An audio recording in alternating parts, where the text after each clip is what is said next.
Vamos a continuación a darle paso a Adriano. Sí, el está disponible ya. Don Carlos Salón. Ya está aquí. Buenos días. Buenos días, don Adriano. Señor Espaillat. Gracias, buenos días. Buenos días a todos. Gracias y lo felicito. Gracias. No nos imaginábamos cuando hablamos que iba a suceder todo esto, ¿eh? Ok, esa es la primera pregunta. ¿Cuándo los congresistas recibieron la información de que iban a ser visitados por esas personas? Y segundo, si ustedes están íntimamente convencidos de que ese sector que allá le dicen minoría blanca, ¿cómo se llaman? ¿Realmente actuaron motus propio o fueron estimulados por el actual presidente de los Estados Unidos? Adelante, don Adriano. Bueno, gracias y buenos días a todos, don Lito. Fíjense, allá siempre se dan manifestaciones en Washington. Washington es el centro de la expresión nacional, ¿verdad? Allá se han dado manifestaciones de 1 millón de personas y todas las semanas siempre hay algún tipo de movilización, una más pequeña o más grande que otra. Incluso se han dado movilizaciones más grandes de la que se dio el día 6 de enero. Pero nunca enfrente al Capitolio con ese nivel de violencia y de agresión y de planificación. Por razón de que, por ejemplo, esas personas fueron bien preparados, o sea, fueron con las esposas plásticas esas que usan los policías para aparentemente coger rehenes, secuestrar gente. Fueron específicamente en búsqueda del vicepresidente con intención de ahorcarlo. Incluso establecieron una tarima con el nudo y todo, donde aparentemente querían ahorcarlo al vicepresidente Mike Pence. Entonces nosotros esperamos la manifestación, pero no esperábamos que se iba a tornar violenta. Y nos informaron cuando llegaron, sabíamos que estaban camino hacia el Capitolio. Por la mañana, cuando yo llegué a mi oficina, yo noté que la seguridad estaba muy, muy floja. Incluso yo estaba caminando en las aceras al lado de los manifestantes antes de llegar a mi oficina. Algunos de ellos que habían llegado temprano y estaban dentro del complejo del Capitolio, que incluye 3 edificios legislativos y el Senado, naturalmente, el Capitolio, el Senado y la Cámara de Representantes. Y yo lo noté raro de que no vi mucha protección. Pero ¿qué pasó en ese momento? Que cuando usted estaba en la oficina suya, en el piso superior, donde estaban los manifestantes, que a ustedes lo fueron a sacar, ustedes decidieron quedarse ahí, más tarde sí tuvieron que salir. ¿Cuál fue la situación en el momento? Bueno, no, yo salía hacia el piso de la Cámara de Representantes y ahí llegaron los policías y pidieron que yo lo acompañara para un albergue, un búnker donde estaban algunos de los congresistas. Yo decidí quedarme en mi oficina con mi equipo que estaba ahí, no lo iba a dejar solo primero. Y además yo creo que yo fui electo para representar mi distrito y iba a quedarme en mi oficina. Y me quedé ahí. Yo veía de la ventana la manifestación y no pudieron penetrar el edificio donde está mi oficina. Más tarde yo bajé al albergue a visitar a mis colegas que estaban ahí, a lo mejor 200 de ellos, más de 200, incluyendo muchos de los republicanos estaban albergados ahí en el búnker.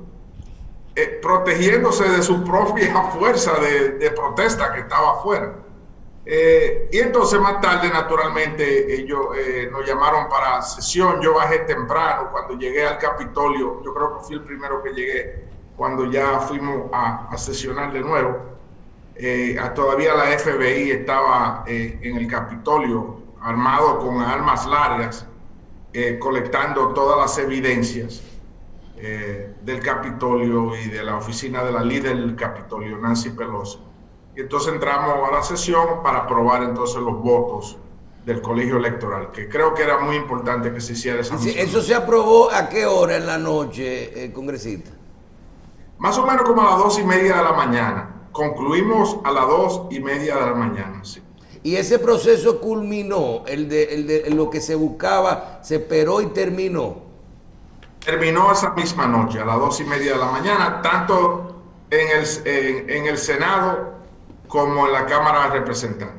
Alrededor de las 2:30, Mike Pence entró de nuevo a la Cámara de Representantes a dar el informe del conteo de los votos y ratificar la elección de Joe Biden. Bien, nosotros no podemos desperdiciar la presencia de Adriano Espaillat, y lo que nos interesaría saber es un evento de esa naturaleza, que no es la protesta regular de todos los grupos que regularmente van al Capitolio a protestar por sus intereses, sino prácticamente a un ataque a un poder de los tres poderes públicos de Estados Unidos. La pregunta es la siguiente: el castigo al autor intelectual debe según el sistema americano, no puede quedar impune. ¿Cuál es el siguiente paso, Adriano? Bueno, hay varios sospechosos, para nombrarlo así, en este delito, que es un delito grave, una felonía, yo diría, o varias felonías. Está, por ejemplo, el abogado principal del presidente, Rudy Giuliani, quien incitó a la violencia y le dijo a la turba: vayan al combate, al Capitolio. Están algunos colegas míos, como el congresista Mo Brooks de Alabama, que también le dijo: vayan y denle golpes y cojan los nombres. Y naturalmente está el hijo del presidente, Donald Trump Jr., y también el presidente, que por tiempo viene incitando a esa turba. Y digo turba porque me parece que primero fue un grupo muy extremista, racista, ondeando la bandera sureña de la esclavitud y otros símbolos fascistas, que se han arropado de la candidatura de Donald Trump, que le ha facilitado a ellos la habilidad de hacer cosas que a lo mejor en otras administraciones no podrían hacer. O sea que estas personas ahora ya se han dado más de 100 arrestos de los manifestantes. Yo diría que se van a dar miles de arrestos. Las autoridades tienen ya las imágenes de todas personas y saben lo que hicieron o lo que no hicieron. Y la interpelación al presidente, que sería la segunda, ¿procede en estos 10 días o después de la toma de posesión de Biden? No, nosotros regresamos hoy mismo a Washington, esta noche, donde primero se va a presentar una invocación de la enmienda número 25. La enmienda número 25 de la Constitución tiene dos opciones. La primera es que el vicepresidente Mike Pence, que de hecho va a participar en la juramentación del presidente electo Biden, y quien estaba muy incómodo porque fue un blanco directo de la turba, puede, junto a miembros del gabinete del presidente, acudir a donde la presidenta de la Cámara de Representantes o el presidente del Senado para informarle que el presidente no está apto, no está en condiciones de liderar la nación. Entonces el Congreso actúa. Nosotros no creemos que eso va a suceder por razón de que varios miembros del gabinete renunciaron ya. Y los nuevos miembros nombrados son a lo mejor más radicales que el mismo presidente Donald Trump. La segunda parte de esa enmienda es que el vicepresidente y una comisión creada por el Congreso podría tomar similar acción. Yo no creo que ninguna de esas dos opciones van a suceder. La tercera opción es la destitución del presidente, y yo creo que esta noche nosotros también vamos a presentar ya los artículos de destitución del presidente Trump, que se dará en la Cámara de Representantes antes que él se vaya el día 20 de enero. Y llegará naturalmente al seno del Senado. Bien. Recuerden que la Cámara de Representantes acusa, el Senado juzga al acusado, al presidente en este caso. O sea, nosotros vamos, un artículo de destitución es como lo que se llama aquí un indictment, una acusación formal. Llega al Senado donde se da el juicio. Es posible que el juicio se dé después que el presidente se haya ido. Hay personas que abogan que le den 100 días de tregua al presidente Biden para entonces comenzar el juicio. Lo que el juicio puede lograr es que el presidente no tenga el derecho de reelegirse de nuevo en el futuro o de buscar la presidencia de nuevo en el futuro. Mira, nosotros no estamos muy empapados de interioridades. ¿Por qué la Pelosi era un objetivo de Trump y del resto de las personas que fueron al Capitolio? La Pelosi es la líder del Partido Demócrata en la Cámara de Representantes. Se ha manifestado, se ha visto como una buena líder frente a Donald Trump. Ha podido manejar la situación, le ha sacado ventaja incluso. Todos recordamos el día cuando ella le negó entrada a la Cámara de Representantes al presidente Trump para que no diera su discurso anual, y eventualmente lo dejó entrar. Recordamos el aplauso de ella que le hizo así atrás cuando él habló de unidad. O sea, la Pelosi es una líder consumada, y el presidente Trump y sus seguidores la ven como la líder de la Cámara de Representantes. ¿Ella es republicana? No, es demócrata. Bien. La mayoría de la Cámara de Representantes está liderada por los demócratas y nosotros la elegimos a ella como nuestra portavoz. Bien. Señores, en Nueva York está un delegado nuestro que está cerca de Adriano y que quiere hacerle una pregunta al representante del estado de Nueva York. Adelante, maestro. Saludos, ¿qué tal, congresista? Buenos días.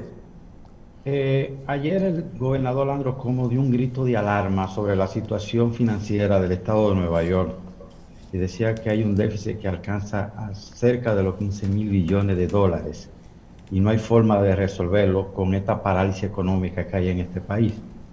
Y se están planteando dos situaciones. La primera es que se legalice la marihuana para el uso de entretenimiento, y la segunda es que se espere la ayuda federal del nuevo gobierno que encabeza el presidente Joe Biden. ¿Qué opinión tiene usted sobre esa situación de legalizar la marihuana para entretenimiento en el estado de Nueva York? Bueno, primero, la marihuana está legalizada para usarla de manera medicinal aquí, y ya el estado de Nueva Jersey, que está al cruzar del río Hudson, la legalizó para uso recreacional. De manera que yo creo que es prudente legalizarla y controlarla, ¿verdad? Recuerden que el alcohol en tiempo de la era seca se legalizó y se controló y se eliminó en gran medida la criminalidad dentro del tráfico ilegal del alcohol. Yo creo que legalizándola y monitoreándola y regularizándola, podríamos controlar un poco más ese fenómeno que sin duda ya es mundial y nacional. Yo estoy de acuerdo. Bien. Con referencia al déficit, nosotros cuando aprobamos el último paquete, le mandamos algunas ayudas al estado de Nueva York y a otros estados, pero se la mandamos directamente, por ejemplo, a los hospitales, a las escuelas, etcétera. El gobernador quiere que se le mande al estado porque hay un déficit amplio ahí. Nosotros esperamos volver de nuevo y mandar la ayuda. Ese fue el tema más importante del debate del paquete, del último paquete. No fueron los $2,000, era la ayuda directa a los municipios y a los estados. La gran mayoría, tanto de estados liderados por demócratas como republicanos, tienen déficits enormes que se ven prácticamente al borde de la bancarrota. Bien. Congresista, en este momento conversamos el otro día con el doctor La Antigua la semana pasada y vemos que se está aplicando la vacuna allá, pero uno puede percibir ciertos niveles de lentitud o de retraso, sobre todo en la primera línea de la gente que están recibiendo la vacuna, que son los que más riesgo tienen. ¿Qué usted opina de esto y si están haciendo acciones para poder agilizar este proceso, sobre todo en el estado de Nueva York y en otros lugares donde hay focos de infección más altos? Sí, yo creo que ha fallado la distribución, pero yo creo que esta semana ya comenzó a movilizarse. Ya se abrieron centros, armerías grandes, centros donde las personas mayores de 75 años y los trabajadores de la salud y los trabajadores de emergencia y esenciales van a acudir a recibir la vacuna. En el mismo hospital, pues, bueno, mi madre de 90 años ayer fue al mismo hospital, que ella es paciente del doctor La Antigua, a recibir su vacuna. Bien. Así que yo creo que ya esta semana eso se va a agilizar. Adriano, sabemos que en pocas horas usted tiene que irse a una reunión del Capitolio, pero hay algunas cosas que no podemos dejar oír su opinión. Primero, en estos 8 días que le quedan de ejercicio a Donald Trump, ¿qué usted espera? Segundo, ¿será un episodio ya que pasó a la historia o eso va a dejar secuelas en los partidos políticos que son mayoría en Estados Unidos, el demócrata y el republicano? ¿Y qué cambios usted espera de la llegada de su partido al poder? Tómese su tiempo y háblenos de esas 3 cosas. Bueno, lo primero es que con la nueva administración de Joe Biden, yo creo que va a haber primero presencias en el gabinete o en su equipo de trabajo de dominicanos, que no lo hubo en la administración de Donald Trump. Y yo creo que eso ayuda bastante al país, a mi distrito. También otras personas de mi distrito, no dominicanas, serán también nombrados en diferentes posiciones de importancia. Yo creo que el primer objetivo de la nueva administración, naturalmente, es la pandemia, la distribución de la vacuna, asegurar que las escuelas puedan reabrir cuando el tiempo sea adecuado, asegurar que la economía recibe la ayuda necesaria que necesita para recuperarse de este caos económico también, porque la pandemia no solamente afecta naturalmente a la salud, sino también la economía. A mí me preocupa mucho los pequeños negocios, que ahora le dimos otra ronda de los famosos préstamos perdonables que comenzaron esta misma semana. Pero a mí me preocupa de que muchos de ellos están cerrados, deben meses de alquiler, y también el movimiento de la gente en los centros comerciales y en las arterias comerciales no es el mismo. A mí me preocupa eso, porque ellos son la base, la fuente mayor de empleo de los Estados Unidos. No son las grandes corporaciones ni las industrias, son los pequeños negocios los mayores empleadores de los Estados Unidos.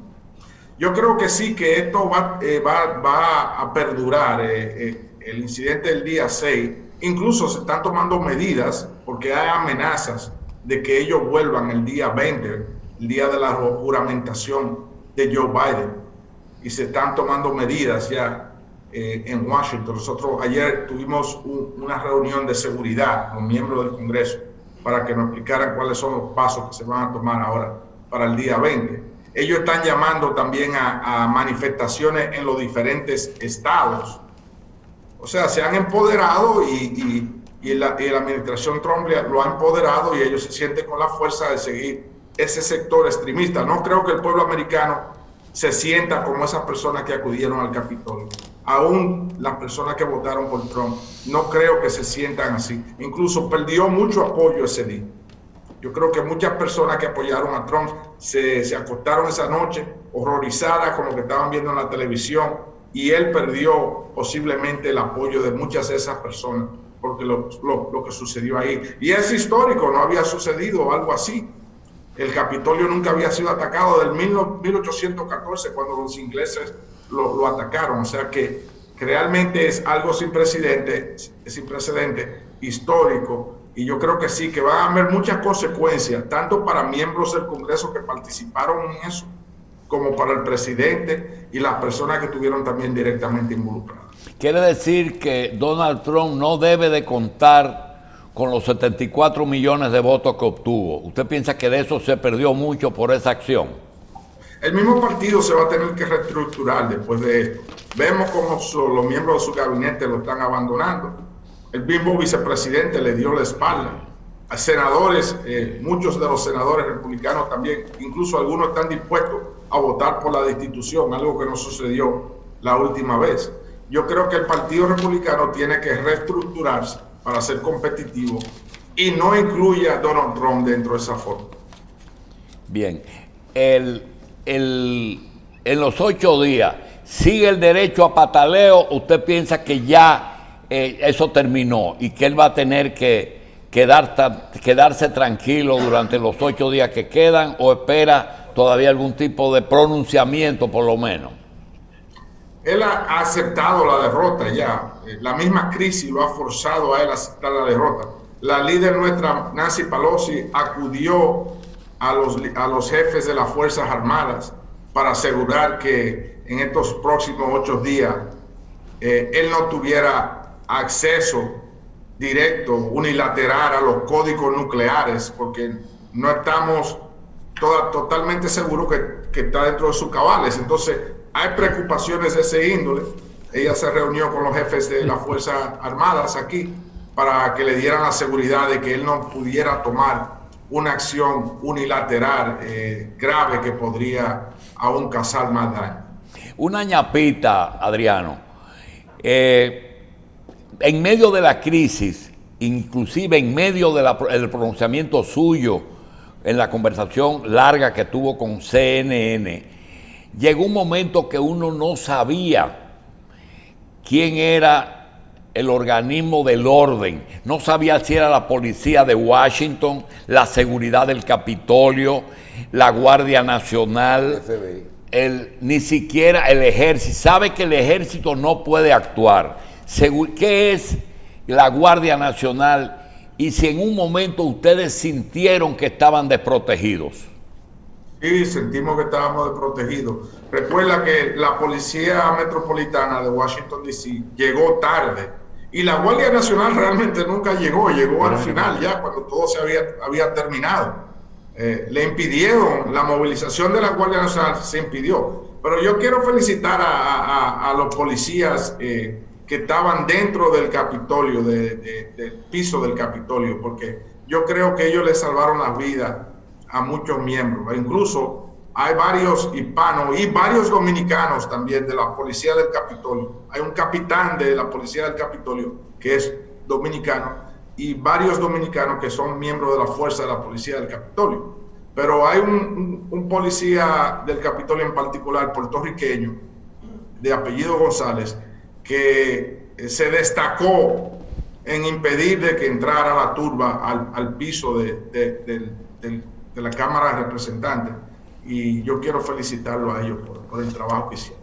Bien, queremos darle las gracias al representante Adriano Espaillat, congresista dominicano en la ciudad de Nueva York. Le agradecemos muchísimo esa participación, es un testigo de primer orden, y le deseamos éxito y ojalá que el Capitolio, el Congreso, el poder legislativo en Estados Unidos restaure su normalidad. Gracias, Adriano. Gracias a todos. Buen día. Gracias.